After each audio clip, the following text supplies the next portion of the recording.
ATM fraud remains a persistent threat to the financial sector, despite advances in technology and security. Across the world, recurring cases of ATM fraud continue to undermine public trust in banking systems, siphon billions in consumer funds, and challenge law enforcement agencies. With fraudsters constantly refining their techniques, understanding the evolving landscape of ATM-related crime is essential for both institutions and consumers. Hello and welcome to The Eagle. Today, our focus is on recurring cases of ATM fraud. My name is Godin Omura. You must be greedy. Yes, that's why you always fall for that 100% return on investment offers. Do you have money to invest? Are you busy and looking for where to put your money? Do you easily fall in love? Do you find time to fact check the information and business offers that you get? Okay, I want you to listen. Businesses, ideas, and good juicy offer does not come easy, and of course you cannot get 100% on such a short period of time. If actually it does exist, they won't tell you about it. So I want you to understand that those fraudsters would have been out of business if not because of you, because you hardly find time to check the details. You are being swooped by their amazing offer. Now, you need to put them out of business. When you have a business proposal, check it, find time, and if you don't have the time, do not invest. Be at alert, be careful. The Executive Chairman of the Economic and Financial Crimes Commission, EFCC, Ola Olukoyede, has charged newly appointed Chief Executive Officers, Chairmen and Member of Governing Boards of Federal Parastatals, Commissions and Agencies to embrace transparency, accountability and good governance in the discharge of their duties. Olukoyede gave this charge in Abuja while delivering a paper titled The Role of EFCC in Improving Accountability in Public Service at the Doctorship Program for the newly appointees. Ojo Chokutami Eche has the details. Olukoyede described public service as a call to serve for the common good rather than an avenue for personal enrichment. It's important for us to have it at the back of our mind that if you don't bring in the attitude of transparency and accountability, it will be extremely difficult for us or for you to make impact and for you to make your services the one that will affect the society positively, to serve the needs of the people, because nothing must be done in an opaque manner. When you do this, people don't understand what we are doing. And the moment people don't understand what we are doing, it will be extremely difficult for you to impact their lives. The chairman reminded the participants that the Nigerian public service is guided by codes of conduct, public service rules and financial regulations designed to promote integrity. He said that the importance of transparency and accountability cannot be overemphasized and must remain at the core of the operations, without which it will be difficult to deliver meaningful impact and make the public service effective. Upon my assumption of office, I decided to say, look, wait a minute, what can we do differently, having been in the system? And I said, look, must we always wait for money to be stolen before we start running after those we have suspected of stealing money? I said no. So what else can we do in the EFCC? So I decided to create a new directorate about 1.5 years ago called Fraud Risk Assessment and Control Department. And I did that just because of you people. So that directorate is in place now for you to consult. You can come into your department and agencies that help you look through your system, look through your processes. And they tell you that, look, they do risk assessment for you. This place is vulnerable. The process you follow in your procurement and contract award processes is highly vulnerable. That's how we can help you, point you to certain areas of vulnerability and leave you to do your work. Olukoide urged the appointees to scrutinize all processes within their agencies and ensure strict compliance with extant regulations, advising them to consult experts or anti-corruption agencies for guidance in order to avoid the pitfalls that have trapped many public officers in the past. He emphasized that the EFCC remains committed to supporting public officers in upholding accountability, adding that the Commission's intervention is not only punitive but also preventive. Other speakers at the event include Secretary to the Government of the Federation, Senator George Akume, Minister of Budget and Economic Planning, Atiku Bagudu, Director General of the Bureau of Public Service Reforms, Dr. Dasuki Ibrahim Marabi, and Head of Civil Service of the Federation, among others. Ojo Chokutami Eche, reporting for The Eagle. The Executive Chairman of the Economic and Financial Crimes Commission, EFCC, Ola Olukoide, has reiterated the Commission's resolve to work with the Federal Agency for Food, Drugs Administration and Control, NAFDAC, to fight economic sabotage and ensure compliance in the health sector. Olukoide gave this assurance in Abuja when the Director General of NAFDAC, Professor Mujishola Adeyeye, paid him a courtesy visit at the EFCC's headquarters. Amaka Ekeng completes the story. The executive chairman emphasized the need to ensure compliance, adding that without compliance, all efforts at fighting corruption and ensuring Nigeria's development will be in vain. Particularly an aspect that has to do with money laundering. Anywhere you establish pecuniary gain or financial gain, we can come in there. In addition to flouting the regulatory, aspect of the work, we are ready to work with you now. And going forward, we will make our commitment and our support, because that you have set out to handle.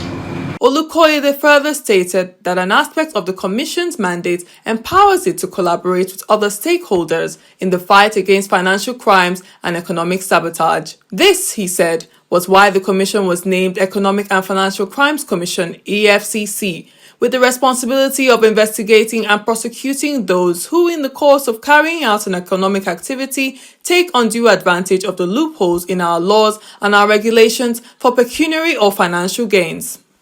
There's an aspect of our mandate that will help us to collaborate with you.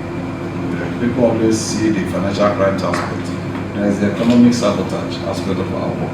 That's why we are called economic and financial crimes.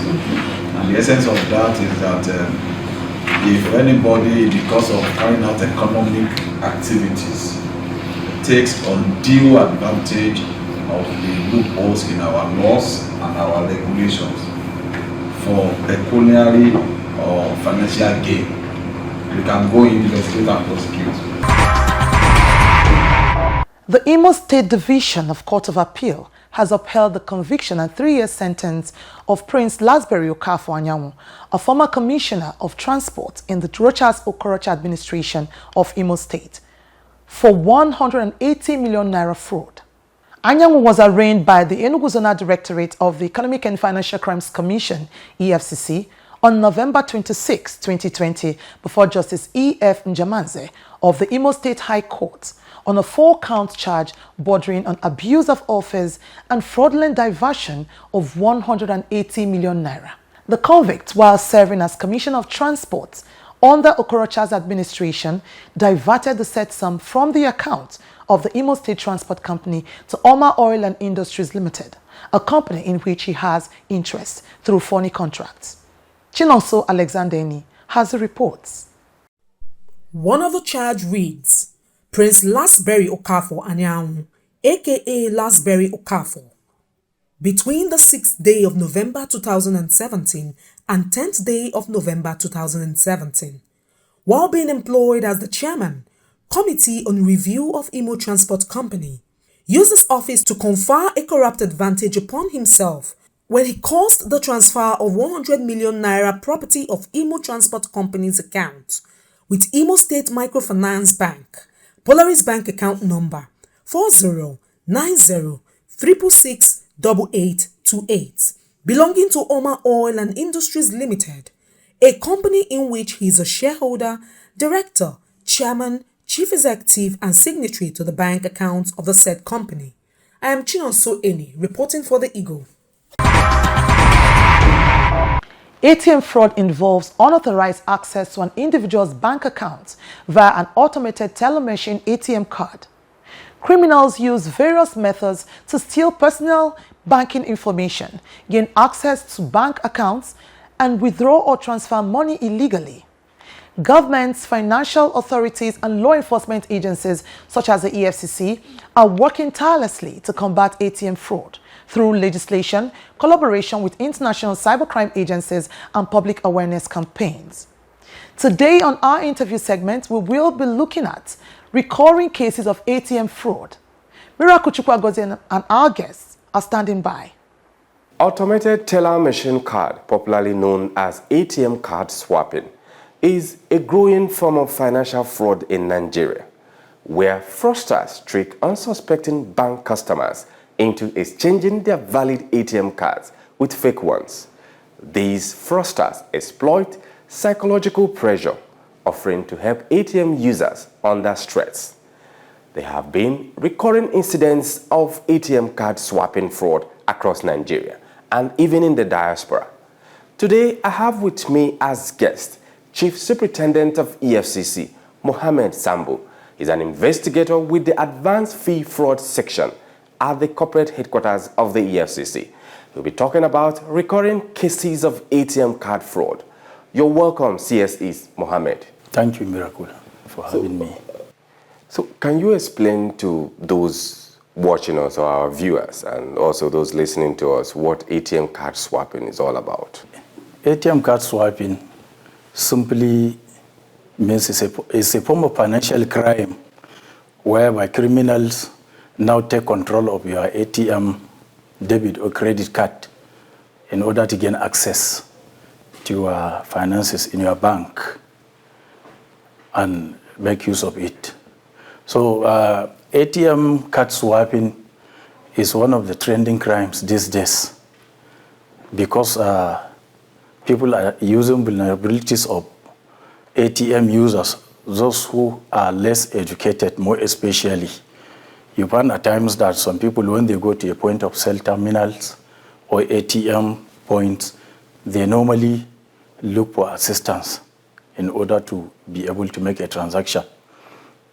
So it can be in a form of physical swapping, and it can be in the way of using technology, skimming devices and whatever, and then get information on your card in order to clone it. Or they can physically take the card, swap it with a similar card. For example, you are having an ATM card of a particular bank. When you want to make sales, when you want to make a purchase or use of it in a POS terminal, they can surreptitiously, cleverly, without your knowledge, as a form of assisting you, swap it and give you another card. After peeping through to see your PIN, then they can go get away with your own genuine card and use it elsewhere to make purchases or empty your bank account before they are being caught. There have been multiple incidences of ATM card swapping fraud across Nigeria. Are these syndicates or organized group, behind these recurring cases of ATM swap? Yes, there are instances of syndicates and organized groups, and then there are cases that as criminals do it on solo basis. In some years back, when the magnetic stripe card was much in use, mostly it is syndicates. They go around to ATM terminals. When they see people that are less educated or they normally need assistance whenever they want to withdraw money or make transaction, they will come as if they want to assist you. But somebody is behind you, peeping through your PIN number. Or somebody will come and assist you, willingly give him your PIN number that you want to withdraw money. They will take the PIN number and then they will take the last 5 digits on your ATM card Once they get those last 5 digits on the PAN, you know there is one long digit number on the front of the card. They call it PAN number. All they need is to get the last 5 digits, and then they get your 4-digit PIN number. Then they will go back, get their laptop computer and a machine reader. They will put an empty plastic card. They will clone your ATM card. So they will leave you carrying a useless card in your hand. It's just like SIM swiping. When somebody go and swap your GSM line, the other line becomes useless. So they will go and make purchases in POS or with empty your bank account in POS terminals. That was the trending crime in some years back. So now because of that vulnerabilities in the magnetic stripe card, technology come up with chip, EMV chip. So our new ATM cards are mostly embedded with chips. So the information of the card holder are embedded inside the chip, and the chip is difficult to decode because with every transaction, the information changes on the chip. While on the magnetic stripe card, the information is static. It doesn't change. So it's easy to clone. That notwithstanding, mark you, they are still doing it. With the chip? Yes, with the chip. There are machines. Even though more expensive, it takes you almost 100 times the cost of cloning a magnetic stripe card when you are cloning a chip card. So they are still doing it. But mostly what is trending now is they either use a device called skimming device. That skimming device is just a device that is slotted in an ATM card slot. So any unsuspecting customer that come and slot his card inside the ATM terminal or a POS terminal, that skimming device will collect your information. And then there is a thin plastic overlay they use to place on the key part of the POS or the ATM terminal that when you press down your PIN numbers, it will collect your PIN numbers also. So when they collect the necessary information, they can go and clone your card. Then secondly, another method they use is they also use cameras. They find a kind of ATM machine that is secluded from public traffic. They pick some surveillance cameras, the one that is has less security measures. And then they put that skimming device. While the other physical method is when you come, you want to use an ATM machine. They come in the means of assisting you. Then they will type the wrong PIN. You know, once you type the wrong PIN like 2 or 3 times, the ATM machine would eject your card. No, it will return your card. Inside. So inside, what they will do in the process, they will swipe it with a similar card and put it inside you. You may be thinking that it is your card, there's a lot inside, but they hold your own. So by typing your PIN 3 times, automatically it is the wrong PIN you are typing. It will suck in your card. So they will ask you that you have to go to the bank, your bank, and complain. But in reality, your card is with them. They will go away with your card. They have your PIN number. They can go and empty your account before you know it. So as an investigator, how frequently do you record cases of ATM card swapping? Such cases are abound, more especially if you look at rural areas where the ATM users, many of them are less educated about how to use POS terminals and ATM terminals. They usually, people that are illiterate, they usually seek for assistance of others to assist them when they want to make transaction on POS terminals, or they want to withdraw money from ATM machines. So you normally have such cases. People who come, they will complain that their account has been emptied. Some may not even understand that it is their ATM card and PIN number that has been compromised by them that brings about such incidents. They may not know. It is investigation that leads to that disclosures. This also is one of the major questions in this interview. How effective has the EFCC been in prosecuting ATM card fraud? Actually, the Commission is doing its very best in terms of educating the general public in terms of sensitization in our media outlets and public sensitization and whatever. And then in terms of investigation, we are doing our very best because most at times when such cases are reported, we record successes in the investigation in collaboration with the banks and the financial institutions, because we can't investigate such cases without cooperation of the banks involved. Thank you so much, CSE Mohammed Sambo. But before I let you go, what do you advise those listening or watching us, to take precautions not to fall victim of this ATM card swapping? I want to warn such criminals that goes about defrauding people by swiping their ATM cards that we have adequate provisions of the law that takes care of such crimes.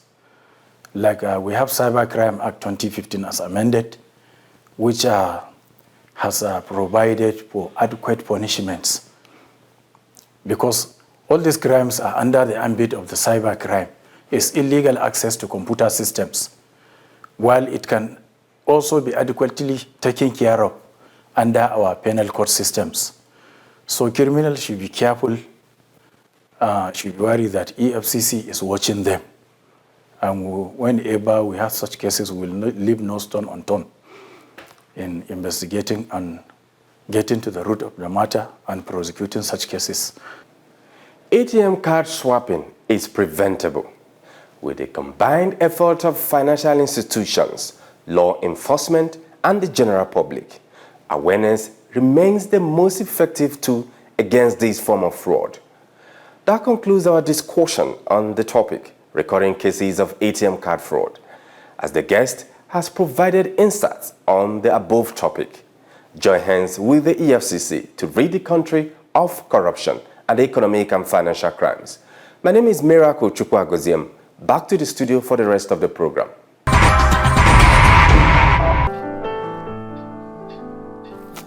Sean, is this one again, no? Update my account. Let me do it right away. Jane! Jane!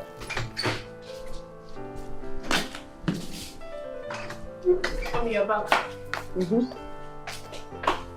Come and show me how to get my BVN. BVN? What do you want to use your BVN for? Why are you questioning me? Just do what I asked you. Sorry, is it not help that I want to help you? If you must know, I want to use it to update my accounts. And your bank asked you to bring your BVN? Yes, it's in the email they sent me now. The bank asked me to fill a form, and the form is asking for my BVN. How sure are you that the email is from the bank? Their name is on the email they sent with the bank's letterhead. Someone from the bank also called to ask me if I received the mail. Mommy, I think you're about to be scammed. What do you mean? First of all, your bank will not ask you to update your account online. Secondly, I don't think your bank will call you to ask you for your BVN and other details because they already have them. Thirdly, I don't think your bank will call you if you receive an email. So, you believe I'm being scammed? Yes, now. I think someone is about to commit fraud through phishing and spoofing. Which one is that? This is when scammers send you a fake letterhead with bank logo. Once you provide the information they need, your account will be wiped clean. Wow. Thank you for this information. You're welcome. So, do you still need me to help you with your BVN? No, I don't need it. This is the part where you thank me, mommy. Thank you. But have you washed the dishes I asked you to wash? I'm coming. You never ever obey me.